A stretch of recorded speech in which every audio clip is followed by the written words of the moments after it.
যে যেখান থেকে আমার ভিডিওটা দেখছেন, আপনারা চেষ্টা করবেন ভালো হয়ে চলার জন্য, আপনাকে ছেলে মেয়েকে ভালো উপদেশ দেওয়ার জন্য।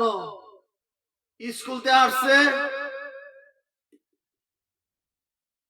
খেলার সময় দিবেন, ফুটবল খেলার সময় দিবেন, ক্রিকেট খেলার সময় দিবেন। ছেলে মেয়েকে প্রেসার দিবেন,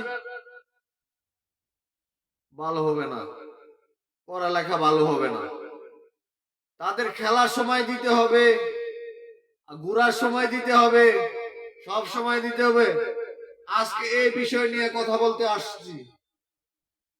তাদেরকে আনন্দময় জায়গায় নিয়ে যেতে হবে, তাদেরকে ঘুরতে নিয়ে যেতে হবে, তাদেরকে ভালো একটা কাজ করতে হবে, তাদেরকে নিয়ে ঘুরতে যেতে হবে, ভালো বাবা সোনা ডাকতে হবে, তাকে আদর করে নেওয়া করে তারপরে লেখাপড়া শিক্ষায় শিক্ষিত করতে হবে।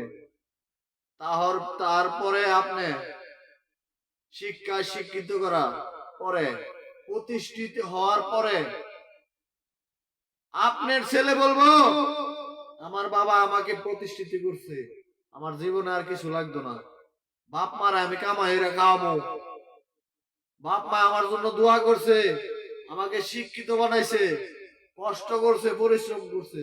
আপনি যে কষ্ট না করে কোন আমার ছেলেরে আমি অনেক অনেক কিছু করছি, করছে আপনার কায়ে ইয়া বাইয়ে, লাভ হচ্ছে না। জন্ম দিয়েছেন ঠিকই, ফসল আপনি দিতে পারছেন না। এই কারণে বলছি ফসল আপনার দিতে হবে, শ্রম দিতে হবে, পরিশ্রম দিতে হবে। তারপরে বলবো আমার বাবা দিয়েছে শ্রম। আর কিছু বলছি, কিছু বলবো না। ভালো থাকবেন, সুস্থ থাকবেন।